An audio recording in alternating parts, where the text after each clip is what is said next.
Señor, te damos gracias, Espíritu Santo, te damos la honra y la gloria. Señor, en estos momentos te pedimos que nos ayudes en estos momentos. Mandamos los ángeles guerreros. Y en esta mañana vamos a enseñar el significado de la Navidad. Lo que estamos hablando tiene que ver con el nacimiento de Jesús. El significado de la Navidad, según la Biblia, es el nacimiento de Jesús y la promesa que Dios nos prometió a nosotros. Todos los años nosotros los cristianos celebramos el nacimiento del niño Jesús. Navidad es celebrar el cumpleaños de Jesús, aunque en la Biblia no dice cuándo Él nació. Era una forma de decir para los cristianos, Jesucristo es nuestro verdadero sol, aquel que nos da la vida, que cuida de nosotros y nos alimenta. La Navidad es una fiesta de familia, lo cual es algo más que un tópico, es una realidad. Dios envió a su Hijo, a Jesús, a morir por nosotros en la cruz para darnos vida eterna. Gracias a su sacrificio y amor hemos sido adoptados como hijos de Dios. Y la época navideña nos da una oportunidad natural para compartir esta buena nueva con los que forman parte de nuestra vida. Pero cuando se cumplió el plazo, Dios envió a su Hijo, nacido de una mujer, nacido bajo la ley, para rescatar a los que estaban bajo la ley, a fin de que fuéramos adoptados como hijos. Y aquí hay un par de versículos. Un ejemplo es en Gálatas 4, versículos 4 y 5. En ese versículo, Pablo nos hablaba de la buena noticia a los que creen en Dios. Pablo se concentraba en la predicación de Cristo y no en sí mismo. Nosotros debemos adorar y alabar a Cristo y enseñarles a otros sobre lo que Cristo hizo por nosotros. Los cristianos debemos celebrar el nacimiento de Jesús y agradecerle por su inmenso amor hacia nosotros. Esto es lo que podemos hacer cada día. Nuestras vidas deben reflejar el gozo de la salvación y que el Espíritu Santo vive en nosotros y también nos dirige. Y podemos ver en Colosenses 3:17 nos dice: y todo lo que hagan de palabra o de obra, háganlo en el nombre del Señor Jesús, dando gracias a Dios el Padre por medio de Él. Debemos hacerlo todo en el nombre de Jesús y agradecerle a Él. Gracias a Jesús somos salvos y somos perdonados, algo digno de nuestra gratitud y celebración. ¿Qué queremos decir en otras palabras? Nosotros tenemos que darle gracias al Señor porque Él murió por nosotros. Dios lo mandó a nosotros para salvarnos de los pecados. Él todo el tiempo está con nosotros. Él nos ama. Y también por el amor de Dios a nosotros, Él murió en la cruz. Él sacrificó por nosotros, por su sangre, para salvarnos. ¿Qué podemos decir? Todo lo que hagamos debemos hacerlo como representantes de Jesús, en honor a Él en cada aspecto y nuestro diario vivir. Como cristianos, nosotros representamos a Cristo en todo momento y a donde quiera que nosotros vayamos. En otras palabras, nosotros somos la luz de Cristo. Debemos ser un ejemplo. La palabra Navidad viene del latín nativitas, que quiere decir nacimiento, y durante los días navideños recordamos que Dios vino a este mundo y nació como un bebé. Estamos hablando de Jesús. La historia bíblica la puedes encontrar en Mateo 1, versículos 18 hasta el 25, y eso es para tu referencia, y en Lucas 2, que más adelante lo voy a discutir. Ahí vemos que Jesús no era un bebé común y corriente. Él era Dios encarnado y venía con una misión específica: salvarnos de nuestros pecados. El nacimiento de Jesús había sido profetizado de forma detallada. Por ejemplo, en Mateo 1 se hace referencia a la profecía de Isaías, y eso lo podemos ver en la referencia a Isaías 7:14, que anunciaba la concepción de la Virgen, la cual sería la misión de Jesús, y la misión era acercarnos a Dios.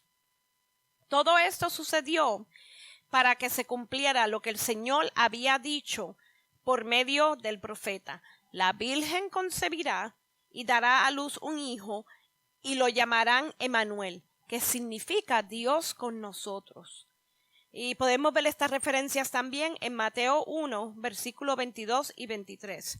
Y ahora voy a ir con más detalle a lo que tiene que ver el nacimiento de Jesús. Y lo podemos ver en Lucas 2. Solamente voy a leer algunos versículos y los voy a ir explicando, así como los leo. Por aquellos días, Augusto César decretó que se levantará un censo en todo el imperio romano. Versículo 2. Este primer censo se efectuó cuando Cirenio gobernaba en Siria. Así que iban todos a inscribirse, cada cual a su propio pueblo. Versículo 4. También José, que era descendiente del rey David, subió a Nazaret, ciudad de Galilea, a Judea. Fue a Belén, la ciudad de David, para inscribirse junto con María, su esposa. Ella se encontraba encinta y mientras estaban allí se le cumplió el tiempo. Versículo 7. Así que dio a luz a su hijo primogénito. Lo envolvió en pañales y lo acostó en un pesebre, porque no había lugar para ellos tener en posada. Y aquí podemos ver los pastores y los ángeles. En el versículo 8. En esa misma región había unos pastores que pasaban la noche en el campo, turnándose para cuidar sus rebaños. En versículo 9, sucedió que un ángel del Señor se les apareció. La gloria del Señor los envolvió en su luz y se llenaron de temor. Pero el ángel les dijo, no tengan miedo. Miren que les traigo buenas noticias que serán motivo de mucha alegría para todo el pueblo. Versículo 11. Hoy les he nacido en la ciudad de David un Salvador, que es Cristo el Señor. Esto les servirá de señal. Encontrarán a un niño envuelto en pañales y acostado en un pesebre. En el versículo 13, de repente apareció una multitud de ángeles del cielo que alababan a Dios y decían, y en versículo 14 decían, gloria a Dios en las alturas y en la tierra paz a los que gozan de su buena voluntad. En versículo 15, cuando los ángeles se fueron al cielo, los pastores se dijeron unos a otros, vamos a Belén a ver esto que ha pasado y que el Señor nos ha dado a conocer. ¿Qué es lo que está pasando en estos versículos? Los ángeles del Señor le revelaron a estos pastores que estaban viendo el rebaño, el nacimiento de Jesús, para que ellos fueran a verlo a él en la ciudad de Belén, que es la ciudad de David, donde José se tuvo que inscribir con su esposa. Así fueron deprisa y encontraron a María y a José y al niño que estaba acostado en el pesebre. Versículo 17, cuando vieron al niño, contaron lo que les había dicho acerca de él. Y versículo 18, y cuantos los oyeron se asombraron de lo que los pastores decían.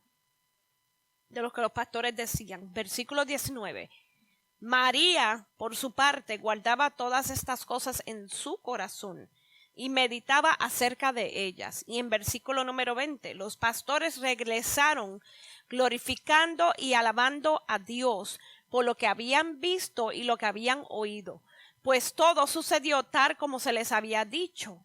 Y en otras palabras, Isaías ya había profetizado el nacimiento de Jesús y lo había profetizado con detalle, como lo repetí en esta enseñanza temprano. ¿Qué es lo más importante que nosotros tenemos que ver aquí en la Navidad? La Navidad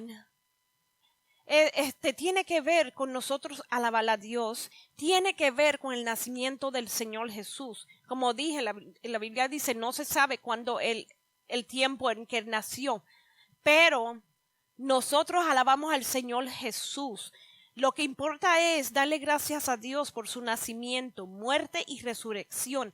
Tenemos la salvación, el perdón de nuestros pecados y la esperanza de la vida eterna. La vida eterna es en el cielo, donde Dios está con sus ángeles y Jesucristo está a su lado. Las festividades navideñas deben reflejar nuestro gozo y agradecimiento ante esos regalos maravillosos que hemos recibido por medio de Jesús. ¿Qué recibimos por medio de Jesús? La salvación de nuestros pecados, su amor. Él nos toca con su fuego, Él nos ama. Lo más importante, y aquí hay un versículo que me tocó fuerte, que es Juan 3:16. Porque tanto amó Dios al mundo, que dio a su Hijo unigénito, para que todo el que cree en Él no se pierda, sino que tenga vida eterna. ¿Qué es lo que nos ha prometido Dios aquí? Dios nos ha prometido vida eterna. Aquí en el mundo no vas a encontrar la vida eterna. La vida eterna es con Dios en el cielo. Y Él usó a su Hijo para salvarnos a nosotros. Eso es lo que siempre nos tenemos que recordar. ¿Cuándo se celebró por primera vez? Ok. En la antigüedad, esto es un poco de historia que yo investigué sobre esta enseñanza, sobre la Navidad. En la antigüedad no se le daba importancia a celebrar el nacimiento de la gente. Por ejemplo, la iglesia primitiva hablaba sobre los milagros de Jesús, su vida, su muerte y resurrección, pero no hablaban de su nacimiento porque culturalmente no era relevante.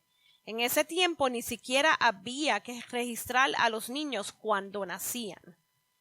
Parece que la primera referencia fue 25 de diciembre como el día en que Jesús nació. Se hizo cerca del año 336 después de Cristo. Ese año el emperador Constantino declaró esa fecha como la oficial para celebrar el nacimiento de Jesús. De ahí es que viene la historia. Puede que la escogiera para que coincidiera con las fiestas más populares del imperio, la fiesta del Sol Invencible. Sin embargo, no se sabe si lo hizo como un compromiso mezclado con el cristianismo o con otras cosas, o si lo hizo para aprovechar la fiesta y darle un toque cristiano. Aunque el origen de la celebración parece mezclado con otras costumbres, los cristianos han celebrado desde entonces el 25 de diciembre como el día en que Jesús nació, añadiendo la lectura de las porciones bíblicas y cánticos relacionados con la natividad. Hoy en día la festividad está llena de regalos, villancicos, comida y reuniones familiares, y como hijos de Dios podemos aprovechar para llevar el mensaje del amor de Dios y el gozo que nosotros tenemos en el Señor. ¿Qué es lo que queremos decir con el gozo del Señor? Nosotros como cristianos llevamos la palabra a diferentes partes, a diferentes naciones. Nosotros nos gozamos en el Señor y siempre celebramos y debemos estar agradecidos con el nacimiento de Jesús. Es muy importante que siempre nos acordemos de eso, porque Dios mandó a su Hijo a morir por nosotros, y eso es lo más básico de la enseñanza, que Él dio su vida, sacrificó su vida y su sangre para salvarnos a nosotros, y nosotros debemos agradecerle, debemos alabarlo en corazón y amor. Esta no soy yo hablando, es el Señor hablando. Y quiero decirles, con esto los dejo. Es una enseñanza corta, pero los dejo porque Dios es grande. Señor, te damos gracias por esta enseñanza. Espíritu Santo, la honra y la gloria para ti. Te doy gracias por todo lo que nos das. Me humillo a ti. Gracias, Señor. Amén. Y con esto hemos concluido.